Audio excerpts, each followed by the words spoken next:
All right. We are going to start talking about the LA Rams. The Rams have clinched the number 5 seed in the NFC and have basically got themselves a rematch against the Panthers, who beat them in week 13. And we brought this guy on for week 13.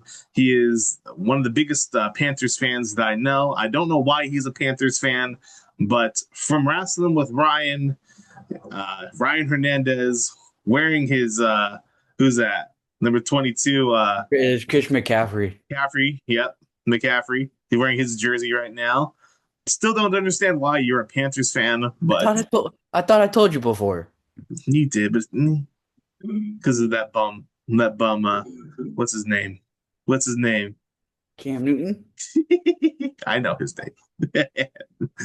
No, I'm joking with you. He's We not. we He's all not have the best different quarterback reasons of why all we time. get into we all get have different reasons why we get into football. Very true. Very true. But the Rams are now looking to take revenge on the Carolina Panthers, the Panthers who beat the Rams in week number 13 of the NFL season. A very shocking defeat, coming that the Rams were off a 6-game winning streak at that point, or 5 or 6 games. Everybody thought that the Rams were just going to run over the Carolina Panthers, but the Panthers have had a tremendous season. Even though they still have a losing record, the fact that they're in the playoffs right now is pretty remarkable. Yeah, really big improvement, especially because we had the expectations going into the season that we were only going to be a 5 or 6 win team. We weren't even projected to be a wild card team. We weren't even projected to win our division. And here we are in the playoffs as division champs. And I know we have a losing record, but it's our second time in history being in the playoffs with a losing record. And an interesting fact: the last three teams that had a losing record as a wild card ended up winning the wild card round. Wow, wow. That's a fun fact right there. I hope to God that does not happen this Saturday wild card weekend. But yeah, the Panthers had a lot of success versus Matthew Stafford in their Week 13 matchup. How did they attack Matthew Stafford so good? I think because I know because going into that game he was on a impressive streak of not throwing an interception. I think what since like I think it was what like week 2 or 3. Yeah, since week 2. Yeah, he hadn't thrown any interceptions. Like he was protecting the ball, and the Panthers just they picked him off. And I feel like after they intercepted him, it kind of threw him off his game because he wasn't used to it, Mm-hmm. especially because he was playing so well and playing at such an elite level. And if the Panthers defense just started playing hard and I think they got into Stafford's head after after the interception. They sure did. They really did. And that's one of the things about Matthew Stafford, who just was just named NFC Offensive Player of the Week for Week 18. I'll go over a little bit of this. He completed 25 of 40 pass attempts for 259 yards and 4 touchdowns in the win over the Cardinals. But Matthew Stafford, I mean, he's had a great season. He's going to be an MVP candidate. He's most likely going to win the MVP. But if you can get into his head, he's one of those quarterbacks that once he throws an interception, it's kind of like, ooh, like 2 or 3 might be happening in a game. And the Yeah, Carolina Panthers definitely they smelled blood during that week yeah. matchup.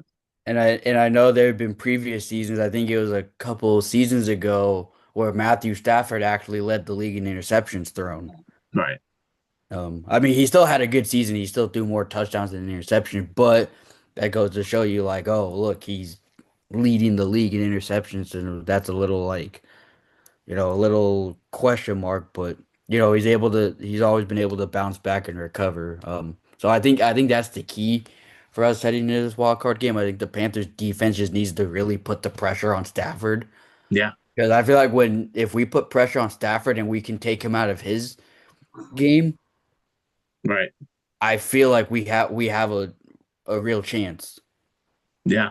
Yeah. No, the Carolina Panthers certainly have a chance. I think a lot of people are still expecting that the Rams are going to run over the Panthers. And I don't think that's going to be the case at all. I think I would love for the Rams to win, in convincing fashion. But I think the Panthers, because it's a home game, And, because they already have success over the Rams, they're going to come out, with some momentum, I believe. And we haven't had a playoff game since 2017, and we Right. haven't had a home playoff game in 10 years.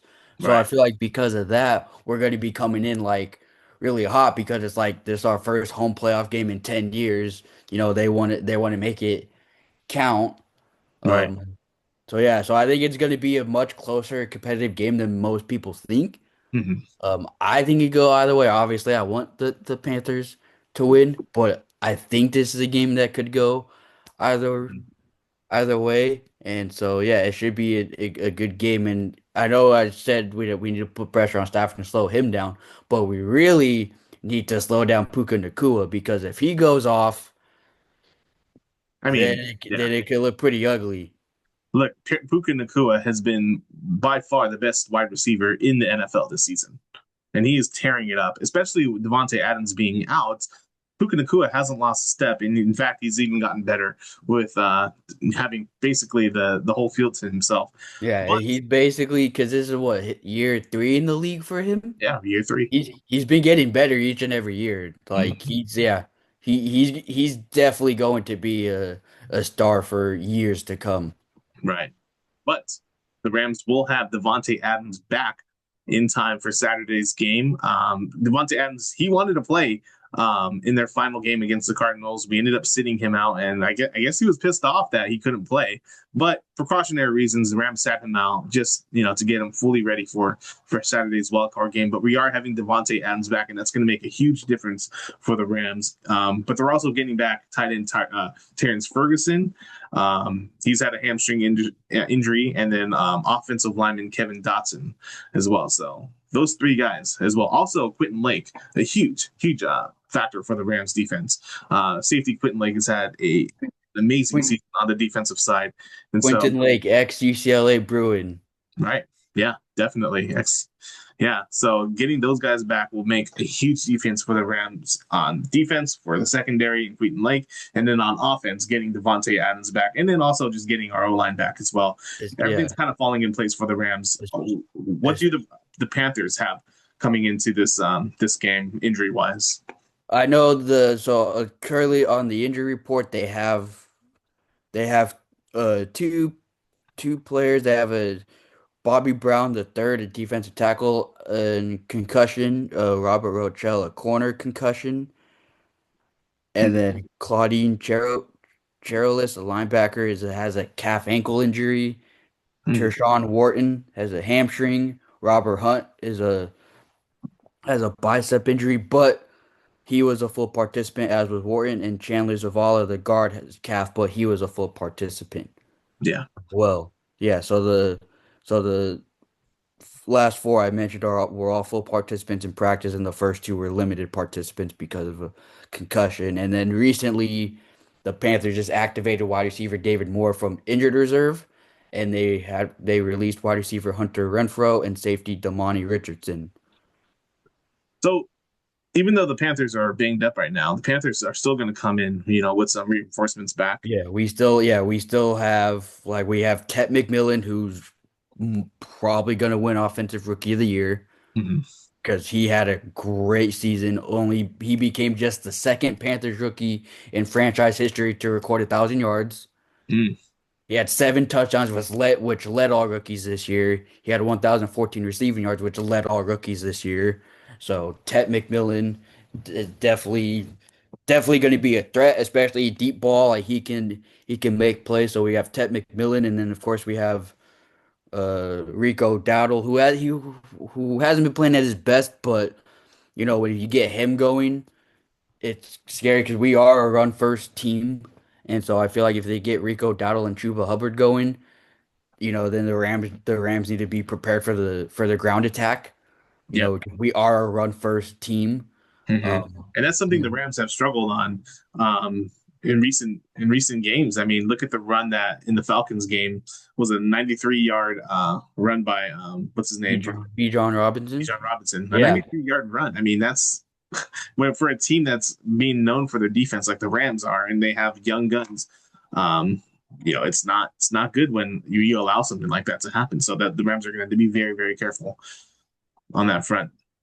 Yeah, But and then also, and then of course you also got to be aware of Bryce Young, who he could scramble, right, he can run when he needs to. exactly. But what are some keys to the Panthers having success in this game?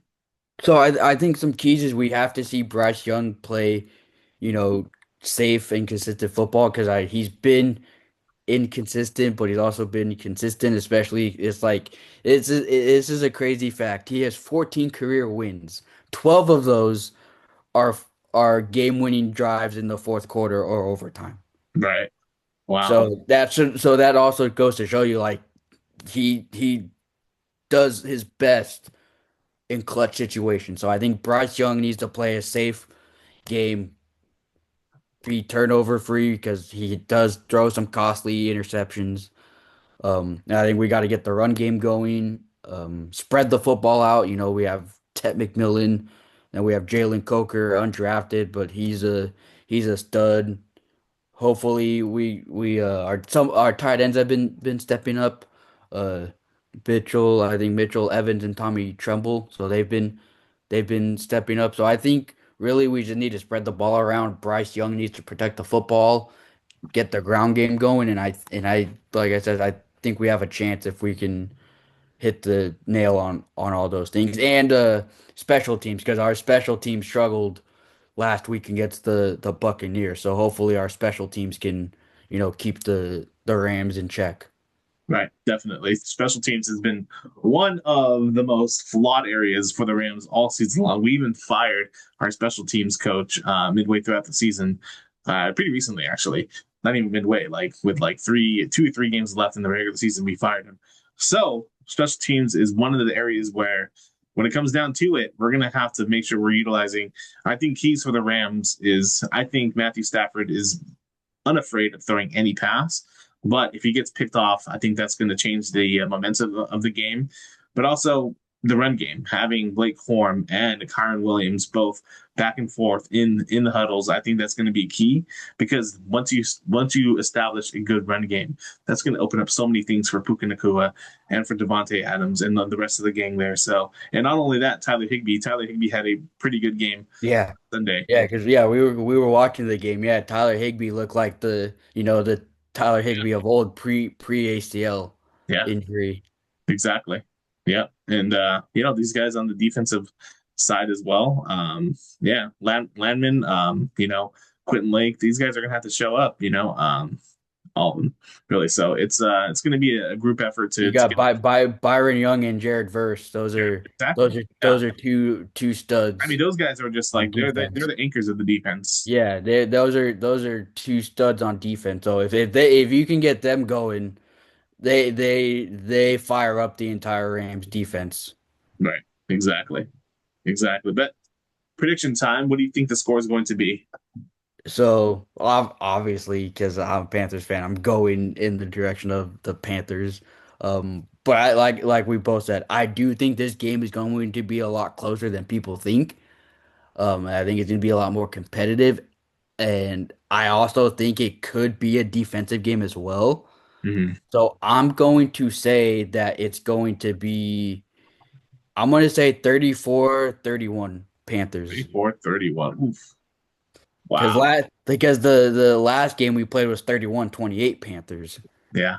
So it came down to a field goal. So I wouldn't be surprised if it came down to a field goal again. Yeah. Okay. 30, you said 31-21. 34-31. Okay. I I'm think gonna we win go. it by a field goal. Okay. My prediction is that the Rams have been averaging about 30 points a game. And so I'm gonna stick to the 30s there. But I think it's gonna be a couple touchdowns margin. I think it's gonna be about 30-14. That's gonna be my guess. That's gonna be my hope. The Rams are just cruising their way to victory, and the defense shuts them down, really. And then one thing I will say, our defense has improved tremendously from the start of the season, especially last year. Last year we were the worst defense in the NFL, historically bad. Historically bad. Right. We allowed the most points in a single NFL season. So Yeah. we were a historically bad defense last year. We are a much improved defense this year. Oh yeah. Much improved. And I think if we can keep the Rams under 30 or like, you know, within the 30-point mark, I think we do have a chance. I mean, look, last time we played them, they didn't even get 30. They got 28. Right, right. But I think, all the guns are back, and I think the Rams are going to at least be in that high 30 or like low 30 margin. But we'll see. We'll see how it goes. Looking forward to the matchup on Saturday. And yeah, vamos Rams, baby. Let's go. Let's go, Panthers. Keep pounding. Keep pounding, keep Yeah, pounding, and keep and pounding. and, and another thing too, because I know you're saying how like Matthew Stafford is unafraid to throw any pass, but also remember he's going to be playing in front of a loud Charlotte crowd Yeah, because we haven't had, like I said, this is our first home playoff game in a decade, and like if you remember last year, we barely had any fans, and like most of the fans were for the opposing team. right. Where this year, like our fans were loud, like so loud, it even got to where like even Cam Newton reacted and was like, and he was like, "The bank is back." So I think it should be a fun, loud crowd, and it'll be interesting to see. Hopefully, because we have a tradition at home games where we have like a keep pounding drummer, whether it's like someone who was a Panther or like a fan. Like I think we've had Steph Curry be the keep pounding drummer, and there's one person all us Panther fans want to be the keep pounding drummer this Saturday. Cam Newton. Yeah, We'll see. We'll see. Hopefully the Rams pound that ass, and we'll and they I keep think it's gonna pounding. be a lot closer than you think. Now, well, look at And honestly, anything is possible, and remember, and also, and there's a key point I want to make. This is the playoffs. Everybody's 0-0. It's 0-0 in the playoffs. right? So no, Yeah. and we'll see. If the Rams end up losing, I'll have to wear a Panthers jersey on the next podcast. Oh yeah. Rams win. If the Rams win, whenever we do wrestling with Ryan again, maybe next week, you're gonna have to wear a Rams jersey. How does that sound? Yeah, that's fine. I think just wearing the opposing team's jerseys fine, especially because I've seen literally like the pros do it. Like I've seen it in the NBA if like their two colleges are going at it, they're like, oh, if your team wins, I'll wear the school's jersey and Right. whatnot. Right. So There you go. Cool. Thanks, man. Well, I'll yeah. see you on Wrestling with Ryan. We just released a Stranger Things Raw reaction that's uploaded. Yeah, was uploaded today, and so catch that on our new Spotify channel for Wrestling with Ryan and Mike. Search that up. We have a WWE Raw Stranger Things reaction, and you'll find it on our YouTube channel as well. And then look on our clips as well.